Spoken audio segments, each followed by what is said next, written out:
Alright, this is going to be part 2 of my Q&A video. It's been about a week. I've got some questions in here. Sometime in the next few days, I will make another ASMR video if I have time. It'll probably just be something simple like another Magic the Gathering video. I've got a new deck I might want to show you guys. Or I could do another X-Wing miniatures video. I've got some more stuff on the way, which is actually a great segue into my first question here. Emmett Chan asks, are you planning on making another video like your Necromancer roleplay? That's a great question to start off with because it's kind of an elephant in the room I've been wanting to address. There are a lot of people who watch for my more simplistic videos like the Magic the Gathering, and I really appreciate that. But my Alchemist and Necromancer videos are definitely my most popular in terms of comments, likes, view count. So I do know there's a lot of people who are waiting for me to make more videos like that, and I just don't make them very often. And so I did want to talk to you guys about that. The simple answer to the question is yes. I am planning to make more roleplay videos, and I am planning to make more of them kind of with the old world theme, because it seems to be really popular. Part of it's just finding time. I mean, the Alchemist roleplay, I know it's only a 10-minute long video, but I spent an entire afternoon making that when I was off work one day. I had to gather up all the props. I had to work on a script. There were so many outtakes for that video. I wish I had saved them for like a little blooper compilation, but they just take a really long time to put together. And more than that, I just hate to repeat myself too much. I had someone comment in a video recently that it would be okay for me to kind of just recycle concepts, and it'd be cool if I could get feedback from you guys on that. What they said was if I just did a video, say with the Alchemist again, a recycled character, and then I'm just like going down a list and explaining different ingredients and their usage, that would be fine. I just worry that I kind of set the bar high for myself on those videos, and I hate to do more role plays until I have a new concept.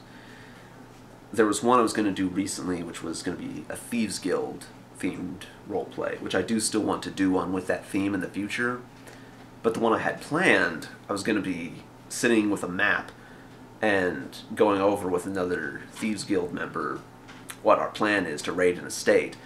And then I kind of stopped and realized this is the exact same as the bank heist roleplay, just old world instead of modern theme. And I just scrapped the whole thing because I hated how repetitive it felt. So I am planning to make more, and I'm planning to make them unique. If you guys would like to see more of the roleplay videos, let me know. And if you'd be okay with me recycling characters, recycling props, if I'm going to make them a lot more often, I can't promise that you won't see a lot of recycled concepts. I'm rambling at this point. Let me apologize right now. If I don't have a script to follow, I do tend to ramble. So yes, to answer the question, I will be making more roleplay videos. I will be making more old-themed roleplay, and a lot of them will have kind of darker undertones, like the Necromancer roleplay, because I find that interesting. So yeah, there will be more like that. Just you'll have to be patient with me as I scramble for new ideas, and let me know if you'd be okay seeing recycled concepts. Let's see. King Andar asks, when you're playing at a pre-release, what do you do to build your deck? I don't know that I'm the person to ask on this. I got second place in the last pre-release that I played in, but that was out of 9 people. I think I got like 4th and 5th in the 2 pre-releases I played before that, and I got almost dead last in the one before those. I think the best thing to do is to separate all of your potential win conditions as you open up your packs, and then just build your deck around those. That's usually how I think a pre-release game is won. It's just who gets that really good card out that the opponent can't deal with. I won several games in one of my pre-releases with a creature that was just like, I think it was a 6/7 hexproof, and that alone was enough to clinch it. It was just too big of a creature for them to deal with on the ground, and in terms of removal, they couldn't target it because it was hexproof. So the bar of what is considered a win condition card is much lower in pre-release, because no one's using this epic pre-constructed deck. You just have to work with the limited supplies you're given. So from there, you can figure out what your colors are going to be, pick out cards that help support your win condition card, low spells that you can use to hold your opponent back when you build up your mana base. That's really about it. I don't have any special tricks or anything that I could offer you. Set aside 14, 15 lands, then make the rest creatures and spells. Let's see. Jocelyn Surez originally asked, what's your favorite book/movie? And then asked, whoop, just realized someone else asked favorite book also. So obscure question, if you figured out you were immortal, what would be the first course of action and what would change in your life? First of all, my apologies if I'm pronouncing your name wrong. God, I hate to be a bummer with this question, but when I read it, the first thing that popped to my mind was that I would outlive everyone I know and love, and it makes me sad. Yeah, I don't know, I feel like that'd be like a really sucky power to have. I feel like life being temporary is a big part of what makes it so precious. The time you spend with your family and loved ones means something. Like if you're with another person and you choose to pledge your life to that person, it really means something, because you're giving them such a limited amount of time. You're giving them some of the limited time that you have, whereas with this power, you could agree to be someone with the rest of their life, and then once they die, you just move on to the next person. I don't know, it would just kind of make everything less meaningful. I feel like there wouldn't be any real drive to accomplish anything. You could take a 10,000-year nap and then just wake up and get to work once you wake up, because you pretty much have until the Earth gets sucked into a black hole or something. So yeah, no, I can't really say what I would do. I would just get really depressed and upset. I would probably spend the eternity I'm given looking for a way to end my immortality and live out like the rest of an average lifespan. And I don't mean for this to sound nihilistic. It's actually the opposite. I really think that life is precious and you need to live every single day like it's a celebration. But how can I describe it? I think that you have to have dark in order to have light. You have to have evil in order to have good. And I feel that the fact that life ends is just what makes it precious and what makes it so meaningful. I'd rather have one brief flickering light that's just brilliant and beautiful than have just a long, drawn-out blur, if that makes sense. Just live every day like it's a celebration, make the most of life.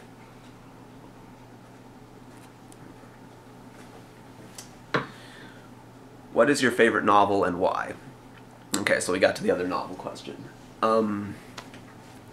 Possibly The Godfather. Mario Puzo is probably my favorite author. I've heard some people pronounce it Puzo. That's bad that I don't know the correct pronunciation of my favorite author's name. I just really like his style of writing. I remember there was one of his novels I was reading, The Sicilian. And there's one scene where a detective and a criminal are shaking hands. And he said that when these two men shook hands, it was like fencers crossing swords before a duel. And I thought that was just brilliant imagery. It's the kind of imagery I try to capture in my novel that I'm working on, the imagery I've tried to capture in the writing I've done in the past. I don't know if I've mentioned this to you guys before. I've been working part-time as a ghostwriter for years. That's basically when someone pays you X amount of money to write something that they then put their name on and say that they wrote it. And it's good because it's X amount of money for X amount of writing. And it's difficult to find that in writing. Normally, if you write something, you don't know what you're going to make for it, if anything. But I am at that point where I want something out there with my name on it that's truly mine. So and I'm going to keep working on that novel, and authors like Mario Puzo were a pretty big inspiration. Let's see. What Magic card is your favorite? Asks Lucas Gramads. Gramads? Oh, and the novel question was asked by Bob Smith. If I start forgetting to read off names, I'm sorry. Yeah, what Magic card is your favorite? It'd be really hard to pick just one. I really should have set some cards aside so I could show them to you guys as I'm describing them. One is probably Vexing Devil, which is 1 red mana for a creature that's, he's 4/3, which is really good for 1 mana, but the opponent has the option of taking 4 damage to make you sacrifice him. But then that's 4 damage for 1 mana, so either way, it's steal. I actually built a deck around that concept that I might show you guys here pretty soon. An opponent's choice deck where they can choose what they want the spell to do, but it does something bad no matter what. There's a card I really like called Death Wish, which is you pay half your life, and then you select any card from your collection and put it in your hand. So you don't search your library, you don't search your sideboard, unless it's in a tournament, but I'll get to that in a second. You search any card that you own. So if you've got your trade binder with you, you've got like a box of cards, you just rifle through and get the one that you want and put it in your hand. And I don't know, it almost feels like a fourth wall break the way that card works. I feel like it's one of the most ridiculous cards you'll find unless you're looking at Unglued or Unhinged. In tournaments, they did make it so that card can only be used to get cards from the sideboard. Outside of a tournament, you can still use it to get any card you want. I don't think the sideboard ruling was made because the card was broken by any means. You have to pay half your life in order to use it, so that's pretty fair. I think mostly it was just a time-wasting issue. Most people who play that card have a certain card in mind. Oh, I need to go get this miracle card that'll save me in this exact situation. I know exactly where it is in my binder. I'm going to go get it. I think too often kids would come in and play a card like that and then, okay, hang on for 30 minutes while I rifle through this giant shoebox for a card that I want. It just dragged out tournaments, so I think that's why they made it so that card can only be used to fish out of a 15-card sideboard. Let's see. Oh, hi, Frisk. This is Frisk. He's ruined a couple of videos so far, but since this one isn't an ASMR video, we'll just keep going. Let's see. Are you going to climb over me or not? Okay, go on.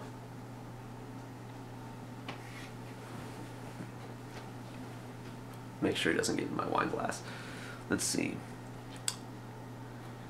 Julius Person asks, when did you discover that you felt ASMR? What kind of ASMR triggers you the most? The farthest back that I can remember in terms of having ASMR was probably kindergarten. I remember there was a period of the day called free time where the teacher had multiple tables littered all over the room.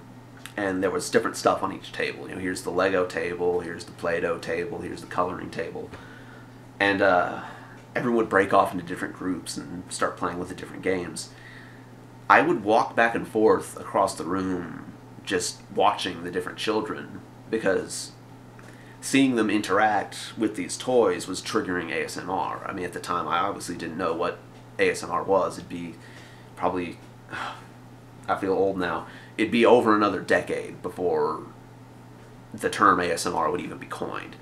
But yeah, watching my classmates interacting with each other and just closely examining these different toys, it was a strong trigger for me. Which the second part of the question is, what kind of ASMR triggers you the most? People paying really close attention to something, like really close examination, particularly if they seem really enthralled by it, really awestruck by whatever it is they're looking at. Probably the strongest trigger I have is something related to that that's difficult to capture in a YouTube video, unfortunately, so I have a hard time finding videos for it. But someone closely examining something that belongs to me personally. A good example is a yearbook. At the end of a school year, you pass your yearbook around, get everyone signing it.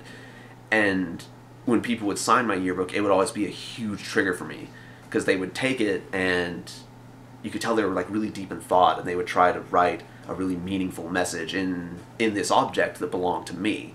And when they were done with that, then they would kind of flip through and out of curiosity see what other people had been writing in it, and watching them read through the other messages that had been written for me, it was just a huge trigger. Having people read over my shoulder was a big one.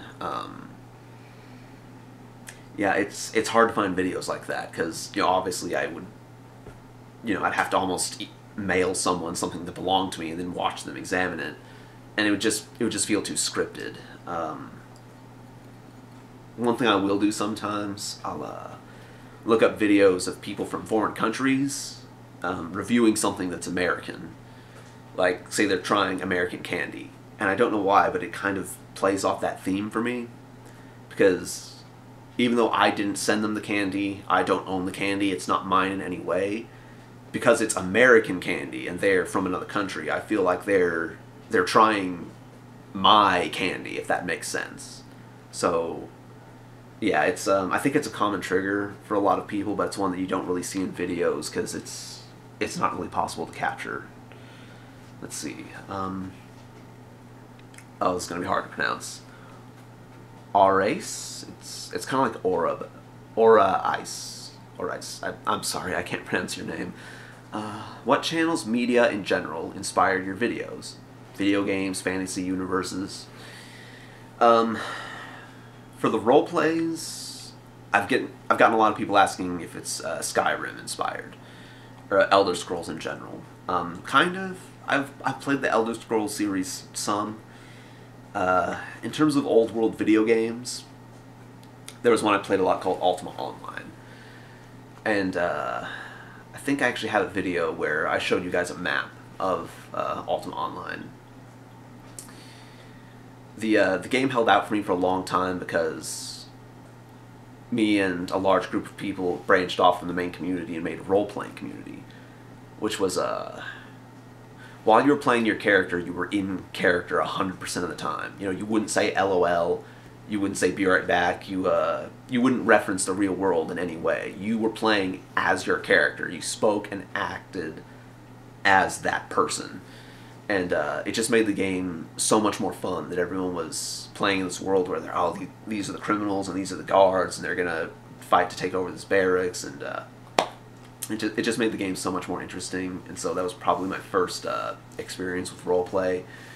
I think in my Alchemist video, some of the locations and ingredients I was referring to were taken directly from UO. So as I do fantasy roleplays, it would probably be based mostly on that universe, just kind of as a throwback, because it's near and dear to me. What other inspirations? There's a channel called Gentle Gamer that does some, well, she used to do some ASMR videos with Magic the Gathering cards. She's kind of fallen out of it since then. I think that was the first channel I ever saw that did Magic the Gathering ASMR, and it let me know that it was a thing, and kind of gave me the final kick I needed to just make a go of it. Try to make videos for the hell of it. I tried to I tried to make videos that I don't think there's too many of them out there. Like I could make, say, a haircut roleplay, and my video would immediately be buried under hundreds of thousands of videos, and I don't know if you guys would ever see it. See, I try to make videos that there aren't that many of them out there, but I do feel there's still a demand for them. Mumbling is another. Don't walk on my keyboard, please. Sorry. Mumbling is another big one. I have a hard time finding mumble videos. The dog and the cat are playing. I really hope they don't knock over the tripod. Sorry, I'm easily distracted. I'm trying to make sure that it... Okay.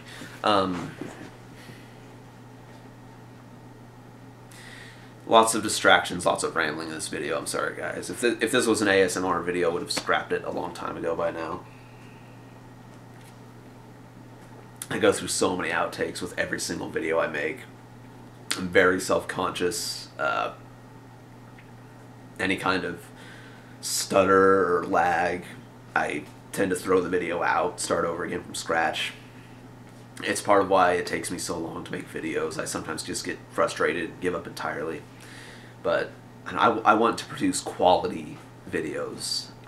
There's times I'll be watching a video and someone's cell phone will just go off in the middle of it, and it just kills it for me. It's like, why did you use that take? Why did you upload it? Because for me, ASMR it's almost like meditation. I just go into a trance. And then to be jerked out of it so violently by a sudden loud noise, it just kills it for me. And so, I don't know, I take that mentality with me going into my videos. If there's a sudden unexpected noise that I feel is too disruptive, I scrap the video. If I'm trying to do a role play and I mess up the script too much, I stutter too much, I throw it away. I really appreciate all the positive feedback I've gotten from you guys. I'm glad that you like my videos so much. I will continue to make them, and I'll try to get around to making more role plays. It's just hard for me to find the time. I'm sorry. I'm rambling again. I was being asked about influences, and I was saying that part of what I try to do is just be unique. So I guess what I'm getting around to in that regard is that I'm saying that sometimes I actually try to deviate away from influences. I try to look for things that no one else has done before. I think I might be the only person who's done a necromancer roleplay. I think I might be the only person who's done an X-Wing miniature show and tell. Actually, I can just check that right now. I've got my computer open. Let's see. ASMR X-Wing miniature.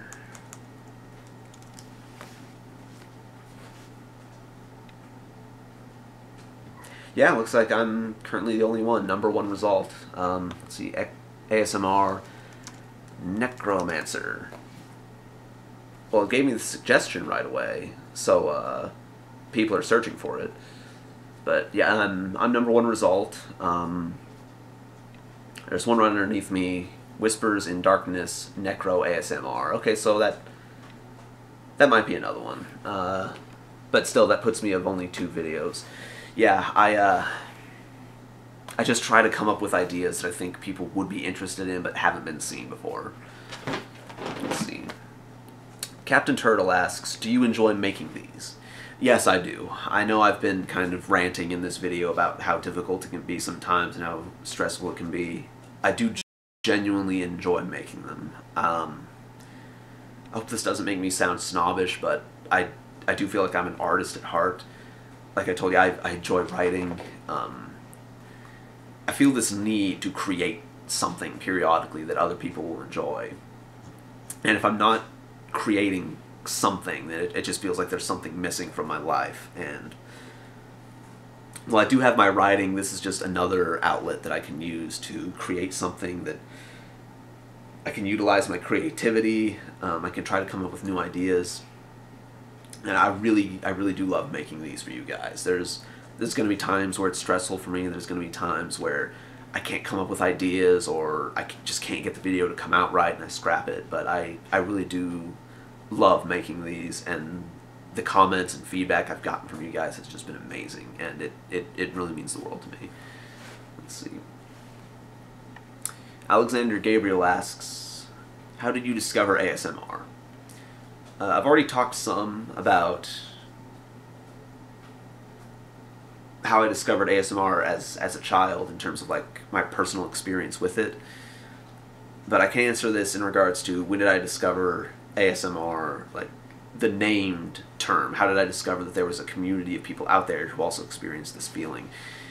I probably grew up with ASMR the same way a lot of you guys did, thinking that, oh, I'm the only one that has this, it's something that makes me weird, it's something I probably shouldn't talk to people about, it sounds so odd. I remember there was one time in kindergarten, there was another student who was playing with my hair, and the teacher told him to stop. And I looked up and said, "Oh no, it's okay. It makes my brain feel good." And she just shot me this look like I had said the weirdest, most bizarre thing. And I don't know, from there I just kind of didn't talk to anyone about it. I didn't really think about it that much. I mean, I remember having experiences of ASMR, but it was just something I didn't really pay much mind to. So I wish I could remember what made me think about it again, consciously.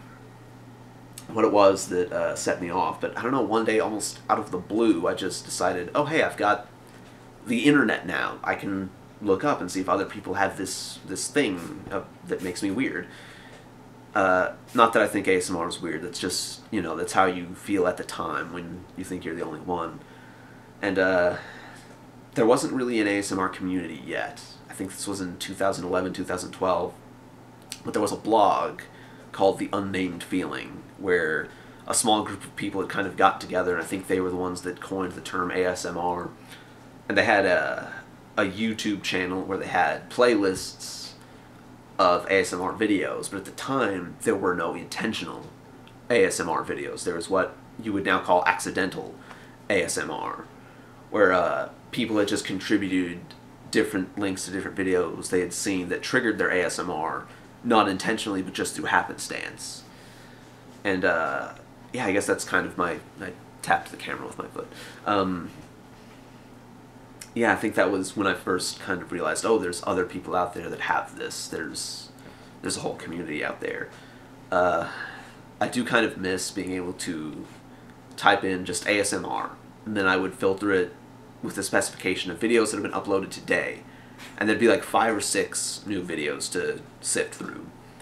And it was really easy to just kind of keep a track of everything that's being uploaded. And I mean, I'm glad there's a huge community out there now, but it's just hard to discover the unknown ASMR channels.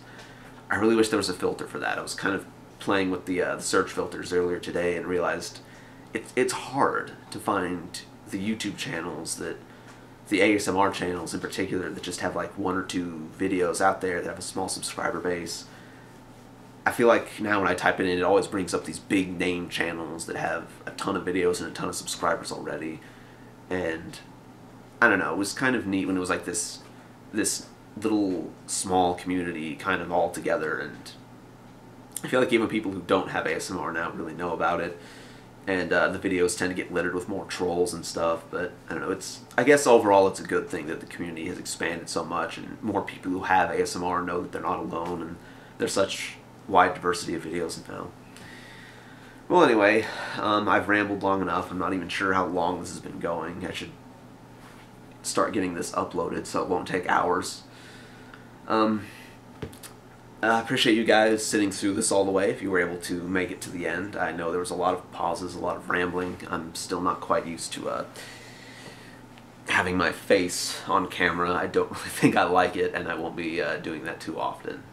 In role plays, I'll probably continue to have the camera pan down. I think that might also make it more immersive and that you can't see the character and more is left to imagination. But yeah, I'll try to get more ASMR videos out really soon. I could probably get one done in the next couple of days, but it'll be something really simple, like a Magic the Gathering video. More roleplays are on the way. I've already talked about that at length, but again, just to summarize, let me know if you're okay with more simplistic roleplays that have recycled characters and recycled props, and if you are genuinely okay with that. I don't just mean like, oh, it's an acceptable video. It's not great, but okay. I mean, no, if you would genuinely enjoy those videos, I'll make them. Otherwise, I do want to continue to focus on making roleplays that are very unique each time. New props, new characters, new plotline. I'm gonna get off on another ramble with it. Okay, I should wrap up. Thank you guys so much for every subscription, every like, every comment. I read every single comment, even if I don't have time to reply to them all. Your guys' support is the reason I keep doing this. If I didn't get such positive feedback, I probably would have quit a long time ago. So, you guys are as much a part of this channel as I am, and I just really appreciate you guys being with me every step of the way. Hope you guys have a great night.